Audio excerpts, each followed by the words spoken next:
Hello friends, welcome to the new episode of my channel. আমি Prince. এখন কথা বলবো ফাইটারের প্রথম গান শের খুল গয়া গানটা নিয়ে। তো গানটা কাল টিজার এসেছিল, আমি তখনই বলেছিলাম এটাতে আমরা ভিন্টেজ ঋত্বিককে পাবো। কিন্তু ঋত্বিক রোশনের কথায় আমি আসছি, তার আগে ছোট্ট করে যদি বলি, সিলেবাসের বাইরে থেকে ভাই অনিল কাপুর চলে এসছে এই গানে। ছোট্ট একটা জায়গাতে অনিল কাপুর রয়েছে, ভাই লোকটাকে কি ইয়ং লাগছে।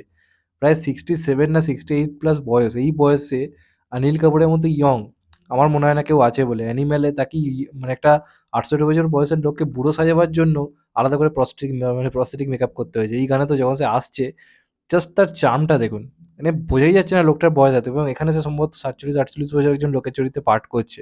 কিরম ধরনের ফিটনেস বজায় রেখেছে বুঝতে পারছেন? তো এটা আমার একটা বড় চমক লেগেছে এই গানে, সেটার কথা আমি বললাম।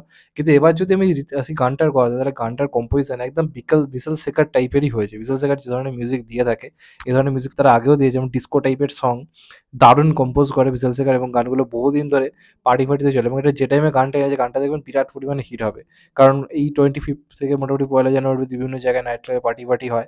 এই গানটা সেখানে মানে ভয়ঙ্কর রকমের হিট হবে। এবং ঋত্বিক রোশনের নাচ, আপনারা যদি দেখেন এসআরকে বা দীপিকাকে যখন পাশাপাশি দেখবেন, দেখবেন এসআরকে দীপিকাকে একদম সমান সমান লাগছে, মানে দীপিকাও কোনো অংশে এসআরকে থেকে কম লাগে না। কিন্তু ঋত্বিক যখন দীপিকার সঙ্গে নাচ করছে, দীপিকার জন্য ঋত্বিকের পাশে কিছু করতেই পারছে না। কারণ ঋত্বিক এমন এমন স্টেপ দিচ্ছে, এমন এমন তার পায়ের কাজ। বহুদিন পরে এই ঋত্বিককে পেলাম। প্রথম কথা, ক্লিন শেপের ঋত্বিককে অনেকদিন পর পাওয়া যাচ্ছে, অনেক বছর পর পাওয়া যাচ্ছে। এবং ঋত্বিকের এজটা যেন মনে হচ্ছে সেই আমরা যখন ছোট, যখন এই ঋত্বিকের ব্যাং ব্যাং বা এই ধরনের সিনেমাগুলো আসতো, তখন যেরকম লাগতো ঋত্বিককে, মানে সেম লাগছে। মনে হচ্ছে বয়সটা যেন থমকে গেছে, যেন আর বাড়েনি তখন থেকে, একই জায়গাতে রয়েছে। কে বলবে লোকটাই পরের বছর 50 বছর বয়সে পা দেবে? কি ইয়ং লাগছে, 28-29 বছর বয়স লাগে। এবং তার সঙ্গে তার ওই ড্যান্স স্টেপ, মানে পাশে কেউ টিকতে পারছে না, দেখবেন বাকি কাউকে নাচ করতেই দেওয়া হয়নি। কারণ সবাই জানে ঋত্বিক যখন নাচে একমাত্র টাইগার শ্রফ রয়েছে যে ওর সঙ্গে টক্কর দিতে পারবে। এই ওয়ার্ডের ওই গানটাই ছিল। কিন্তু আর কারো ঋত্বিকের পাশে এসে নাচার মানে থাকলে আর কেউ জায়গা পাবে না, এটা ফ্যাক্ট। এখানে ঋত্বিক যে নাচ দিয়েছে ভাই পুরো গানটা জুড়ে, পুরো ভিন্টেজ ঋত্বিক। মানে পুরো সেই ছোটবেলার ঋত্বিককে পেলাম অনেকদিন পরে। এবং তখন এবং সিদ্ধার্থ আনন্দ দেখুন কিভাবে প্রেজেন্স করে। এই গানটার অনেক কথা উঠছিল যে একজন এরকম এয়ারফোর্সে কাজ করা লোক এরকম পার্টিতে গিয়ে নাচ করছে। কিন্তু সিদ্ধার্থ আনন্দ জানে তার হিরোকে কিভাবে প্রেজেন্ট করতে হয়। এই গানটার মধ্যে দেখুন এই পার্টি সংটা কিভাবে করা হয়েছে, কোরিওগ্রাফিটা যে ওরা মনেই হচ্ছে না, একটা সিনেমাটিক ফিল রয়েছে। তো এই সিদ্ধার্থ আনন্দ যেভাবে ঋত্বিককে বারবার প্রেজেন্ট করে এবং বিশাল শেখারকে নেয়, বিশাল শেখার দারুণ মিউজিক করে মানে এই ধরনের গানগুলোতে। এবং খুব সম্ভবত এরা বস্কো সিজার কোরিওগ্রাফি করেছে। বস্কো সিজার এই ধরনের কোরিওগ্রাফি করে, গানটার কোরিওগ্রাফি কিন্তু মারাত্মক। গানটা ভালো করে দেখলে বুঝতে পারবেন বিভিন্ন রকম যে স্টেপগুলো রয়েছে এবং বাকি প্রত্যেকের যে প্রেজেন্টেশনটা যেভাবে করা হয়েছে, গানটার কোরিওগ্রাফিটা কিন্তু এক কথায় দারুণ হয়েছে।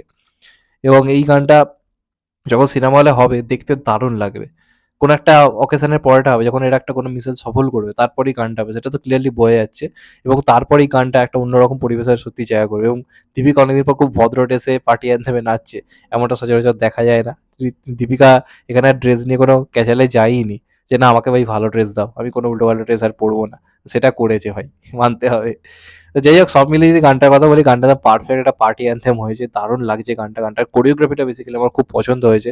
এবং ঋত্বিকের মানে ড্যান্স স্টেপ নিয়ে কোনো কথা হবে না। এই বয়সেও তার পায়ের কাজ দেখুন, কি ফার্স্ট পাটা ব্রেক করছে সে, কি ফার্স্ট পায়ের কাজটা যে লক্ষ্য করবে। এখানে হাতের অত কাজ নেই, জাস্ট পায়ের কাজ রয়েছে, দেখার মতো। ঋত্বিকের মানে হুক স্টেপ মানে এখনো পর্যন্ত ওই লেভেলের কেউ করতে পারবে না এই বয়সে দাঁড়িয়ে, এটা মানতে হবে। যাই হোক, এটা ছিল আমার বক্তব্য। তোমাদের গানটা কেমন লাগলো অবশ্যই কমেন্ট করে জানাই। এরপর একটা রোমান্টিক ট্র্যাক রয়েছে, যেখানে আমরা ঋত্বিক আর দীপিকার সেই বোল্ড অবতার দেখতে পেয়েছিলাম সমুদ্রের ধারে। তো সেই গানটা এবার আসবে, তো দেখা যাক কেমন হয়। তো যাই হোক, এটাই ছিল আমার বক্তব্য। চ্যানেলটা নতুন হলে চ্যানেলটাকে সাবস্ক্রাইব করে দিন, কেটে বেল আইকন। ভালো থেকো সবাই, টেক কেয়ার, নমস্কার, আবার দেখা হবে আমাদের ভাই, টেক কেয়ার।